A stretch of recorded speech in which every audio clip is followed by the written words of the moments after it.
Yeah, hi everyone. I'll just check this. Yeah, cool. So my name's Robbie. I'm going to talk to you today about some of our work in the coastal zone, so back to the ocean again from the first talk. And yeah, I'm just going to start with a bit of background to some of the science of what we do, then move on to some of this new Python package called tides, which we've recently released, and then finish hopefully with sort of a bit of a rapid guided tour of how we actually use this to generate coastal data sets for Australia. So I work for Geoscience Australia, which is Australia's national geoscience agency, specifically the Digital Earth Australia program, which is responsible for managing Australia's archive of satellite data. So we manage a multi-petabyte, about 40-year archive of Landsat and Sentinel-2 imagery. We standardize that for Australia and provide it as open, cloud-optimized data. And so specifically, I work in the coastal team where we take that data and turn it into useful, hopefully useful data sets for Australian government and Australian industry, focusing on the coastal zone. So anyone who's, is that not clicking? Hang on 1 second. There we go. Anyone who's been down to the beach will know how much our coast can change between low and high tide. And so that's actually a real challenge in coastal remote sensing because it means that we get huge changes in what the coastline looks like between every single satellite image that's taken. And so if you don't account for this, so for example, here's a location in Western Australia. Between low and high tide, you can sort of see the water coming in and out. There's about a 6-kilometre difference.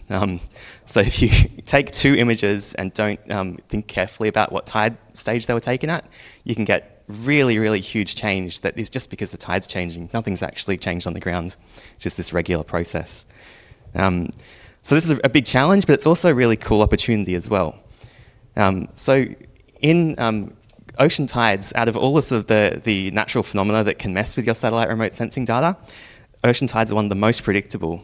So I started off my career in wetland mapping, it's sort of inland water, where sort of the things that control your satellite, what changes in the satellite imagery is all very kind of complex, squishy, wet, ecologically challenging phenomena.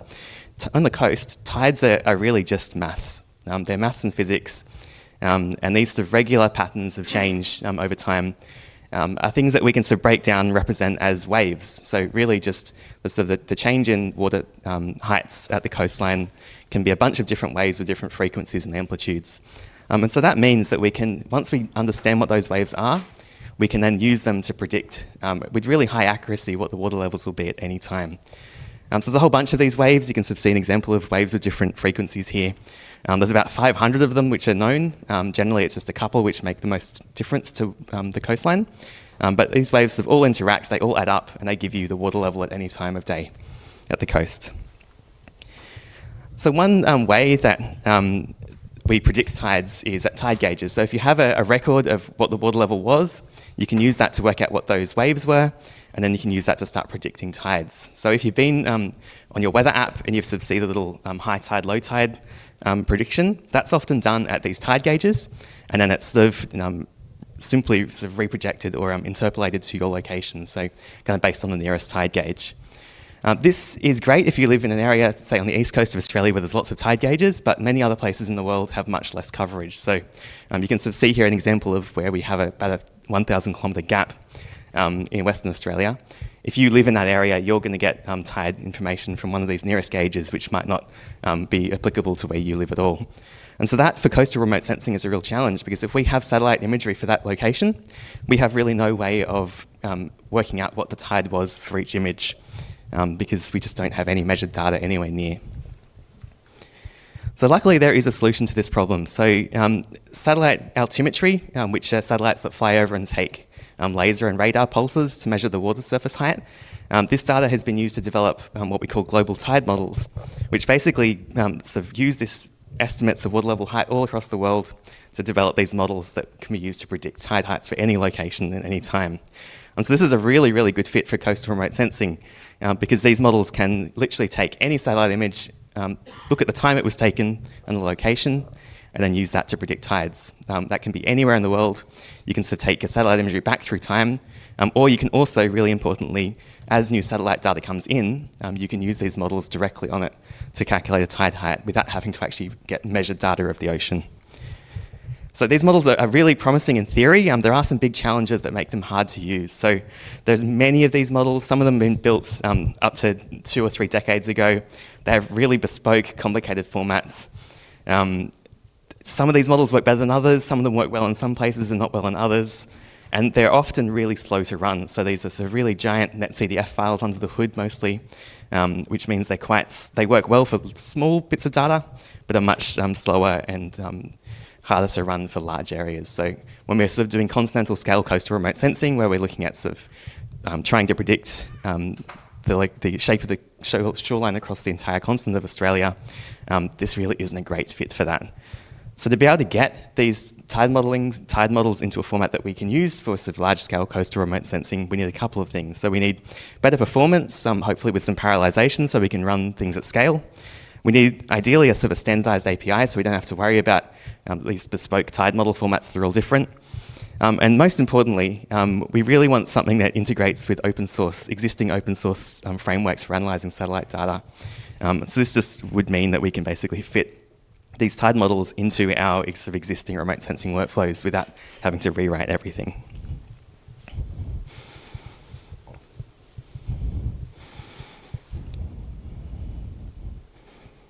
Just a second. Here we go.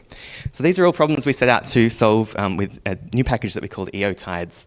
And so this is something we published in the Journal of Open Source Software just this year. And so this is a package that's really designed to take satellite data and combine it with tide modeling data. And so this package supports over 50 different tide models. We use just want to give a shout out to the PyTMD package, which is another really great open source package we use under the hood by one of our co-authors, Tyler Sutterly.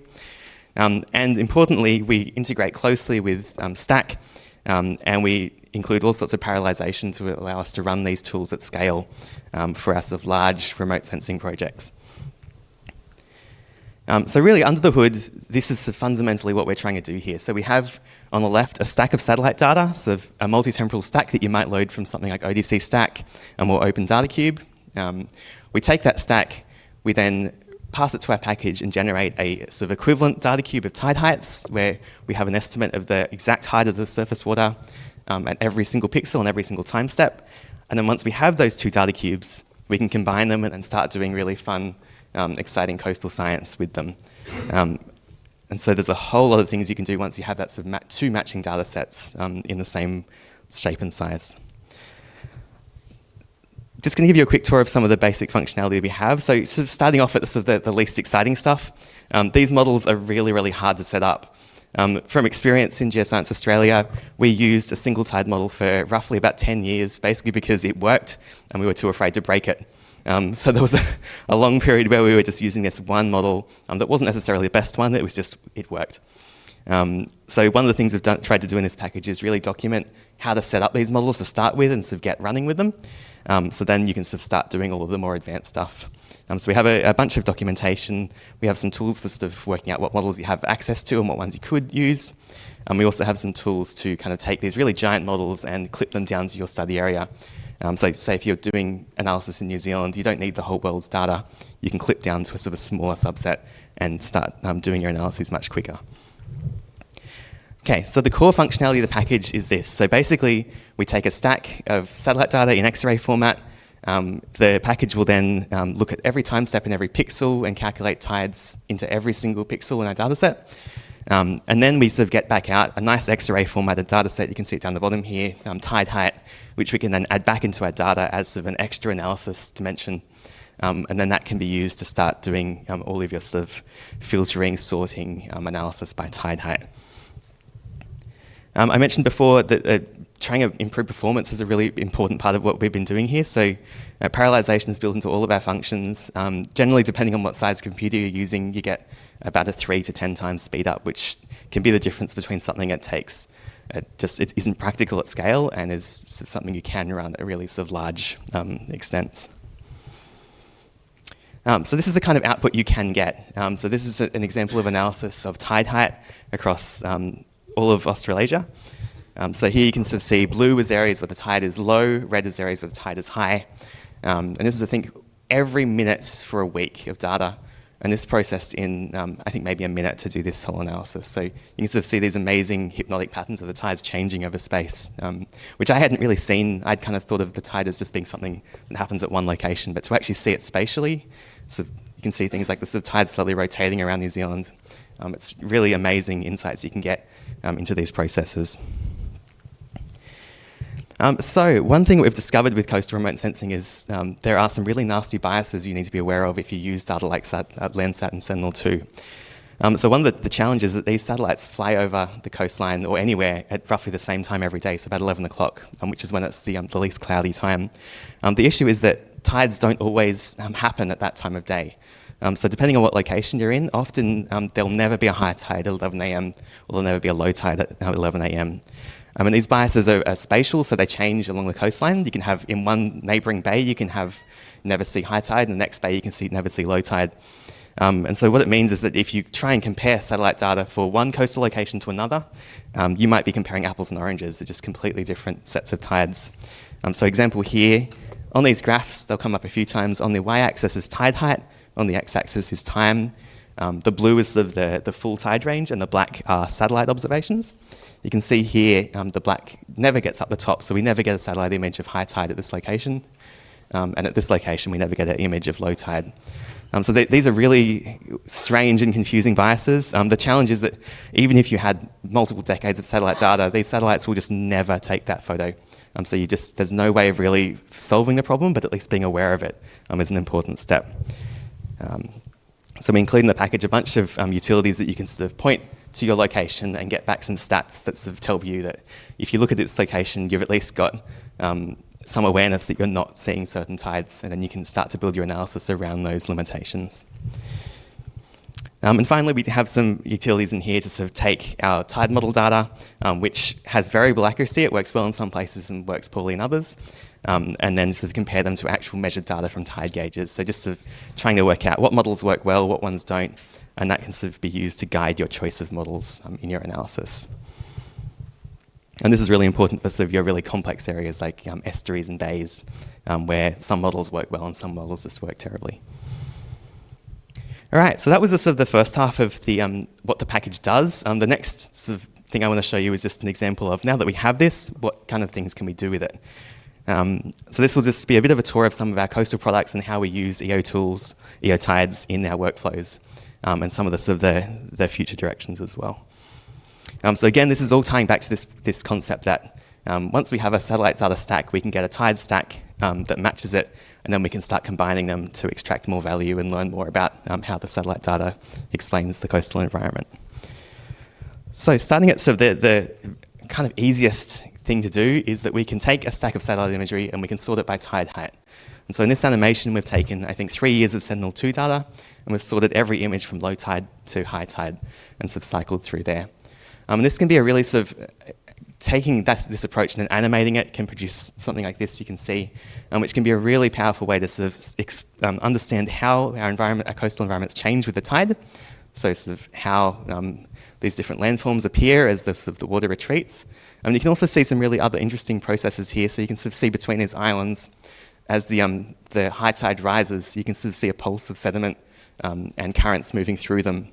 So there's a whole bunch of really fascinating coastal insights you can get from these things. So we often use this as kind of like a first pass, just to sort of you're doing a study in an area, you generate one of these animations, and then you get a better idea of how these coastal environments are behaving. And they just make really pretty animations, so it's something I spend far too much time making. So the next thing we can do is that we can filter our satellite data. So we have these two matching stacks, tide heights and satellite imagery. We might be interested, say, for example, in looking at environments at high tide. So again, these black dots are satellite observations, y-axis is tide height. So what we can do is that we could, for example, filter to only images in the top 20% of tide heights and pull them out of our stack of satellite data and then analyze them separately. Alternatively, we can look at low tide imagery, so we could just pull out our low tide observations.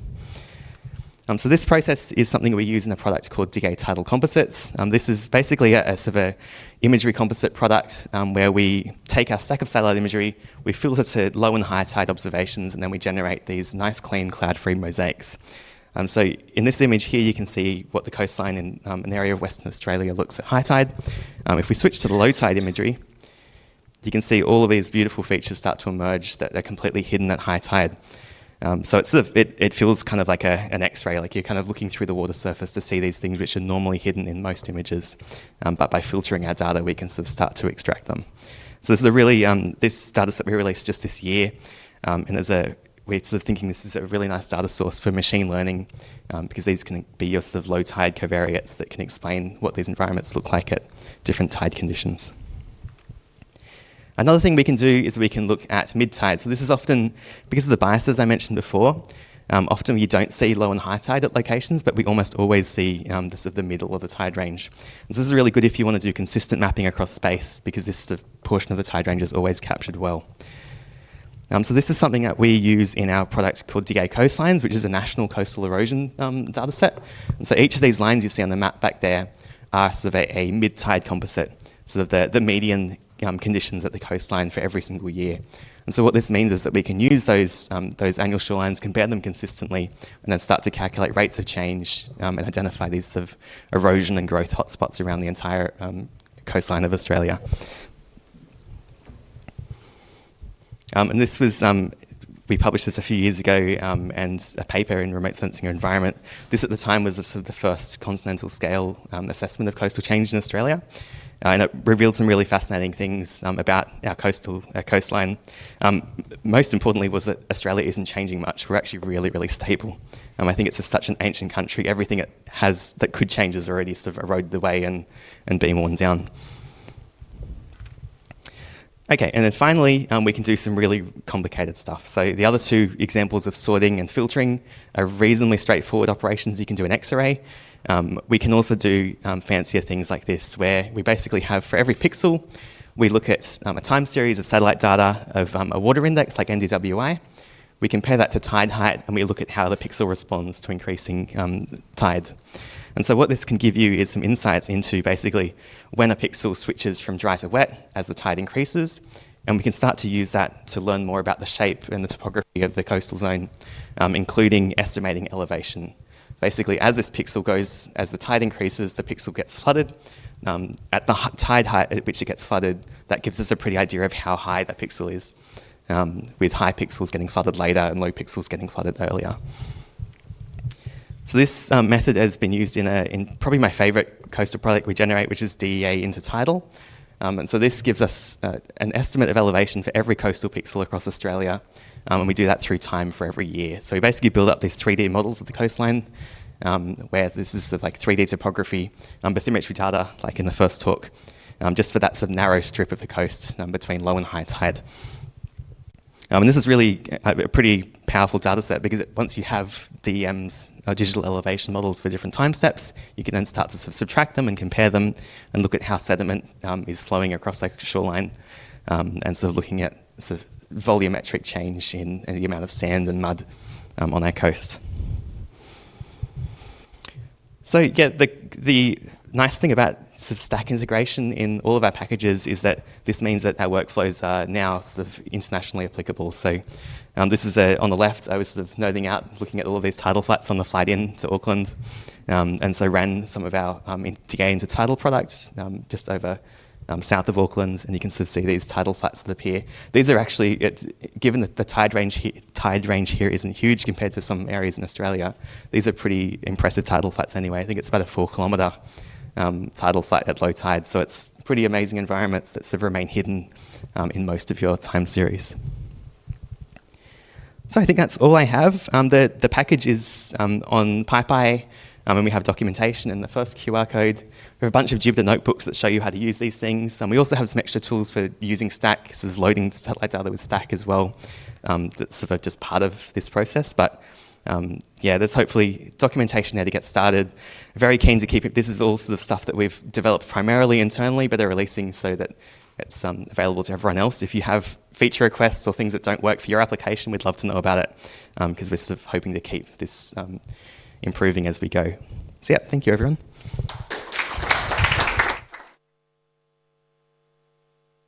Thank you. Do we have any questions?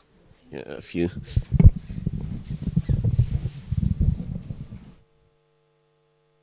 That was fantastic. I think I can say for everyone, those animated bits were incredible. A really step up in presentation standard. I love it.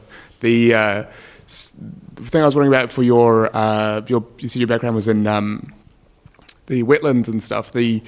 How do you find that this kind of more global scale tidal modeling matches up to your understanding of those kinds of areas, wetlands and like harbors, and especially those with those larger tidal ranges, how accurate it is for the very far extremes, like very far inland tidal ranges? Yeah. Short answer is it's not very accurate. So these models are really good at open coast environments. They struggle in deep harbours and estuaries. So yeah, the challenge we have in Australia particularly is that because there's just no measured data, we need some estimate. So some estimate's better than nothing. So these models still give us something that's useful. We know that in those sort of complex areas it doesn't work very well. So in the future one of our hopes is that we can kind of build in maybe extra observations of water level from satellites to integrate that with our tide modelling to try and kind of improve that performance. There's also sort of coastal wetlands are tricky too because the tides sort of slow down as they go through the mangroves and the sort of the wetland vegetation. Our validation data still shows that it works okay, but yeah, they're the sort of the most tricky places to look at.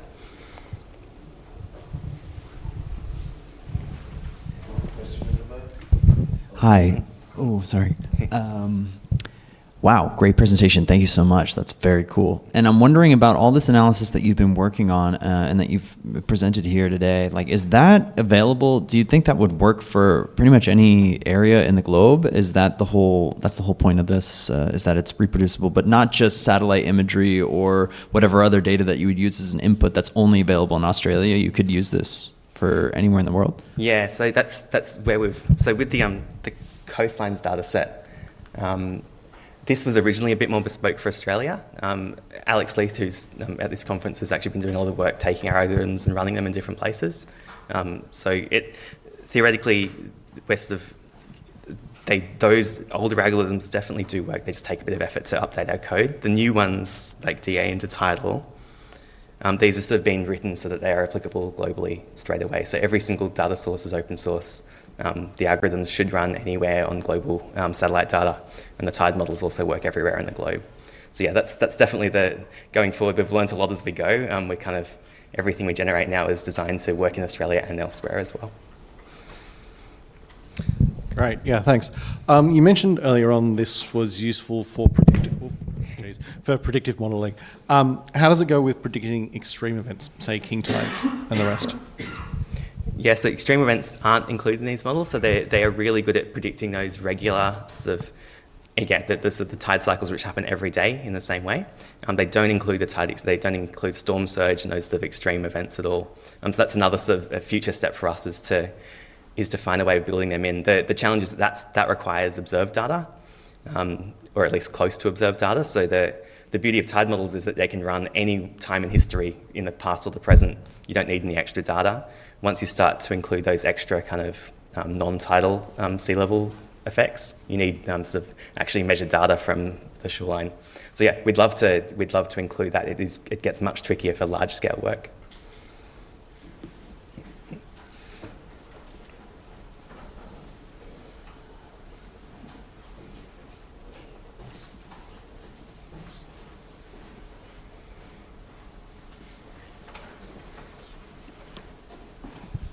I suppose my question is conversely, how good is it at picking up those sorts of storm surge events in the time series? Like, can you identify those sorts of things? Yes, that's definitely yes. So particularly with the coastlines data set, we can pick up. So at the moment, it is our default products are a 1 year resolution, but we have run them at shorter than that. And so we've got examples of up northwestern Australia where cyclones have come through. You can sort of see huge change in a really short time in the products. And so that sort of either at the coastline level, sort of drawing a line on the map, seeing where the shorelines change, but also in this data set, kind of tracking the loss of sediment after these extreme events. So you can definitely see those events in the satellite data. They're not included in the actual tide modelling. Okay, thank you again, Robbie, for your great talk.